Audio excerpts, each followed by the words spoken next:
देवाधिदेव महादेव का पावन मास श्रावण मास प्रारंभ हो चुका है। श्रावण मास की कावड़ यात्रा जग विख्यात है। पूरे देश के अंदर और खास तौर पर उत्तर भारत में इस दौरान शिव भक्त महादेव के अनुष्ठान में लीन होकर के सभी शिवालयों में जलाभिषेक के साथ अपनी असीम भक्ति का प्रदर्शन करते हैं।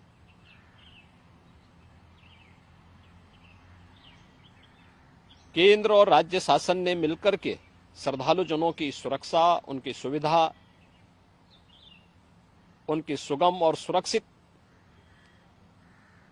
यात्रा के लिए अनेक प्रबंध किए हैं। कहीं कोई दिक्कत न हो, कहीं कोई अव्यवस्था न फैले, कोई भी उनकी आस्था के साथ खिलवाड़ न करने पाए, इन सब बातों का ध्यान में रख करके प्रयास प्रारंभ किए गए हैं। लेकिन हमें इस बात जरूर ध्यान में रखना होगा, मैं सभी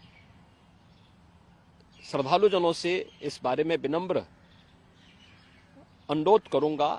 हम लोग भी शिव भक्त हैं, महादेव की असीम कृपा हम लोगों पे बनी रही है और निरंतर हम महादेव से यही प्रार्थना करते हैं कि उनकी कृपा सदैव बनी रहे। कोई भी पर्व और त्योहार, कोई भी साधना बिना आत्मानुशासन के पूरी नहीं होती है। सुगम और सुरक्षित यात्रा के लिए हमें न केवल अंतःकरण से बल्कि बाहरी रूप से भी उस पूरी प्रक्रिया के साथ लीन होना पड़ेगा। शिवो भूत्वा शिवम यजेत।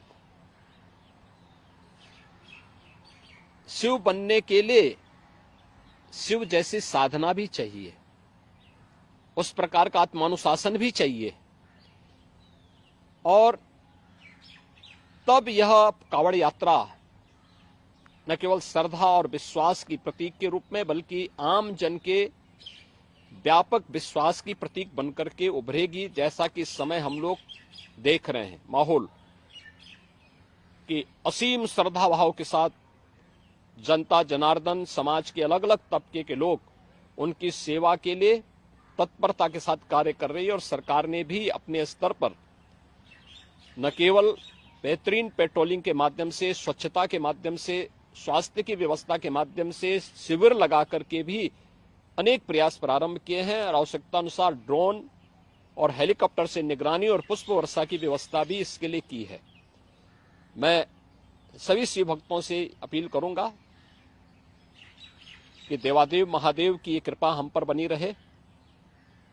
हम व्यवस्था के साथ जोड़ करके इस पूरी यात्रा का न केवल आनंद लें बल्कि पूरी श्रद्धा और विश्वास के साथ आत्मानुशासन का परिचय देते हुए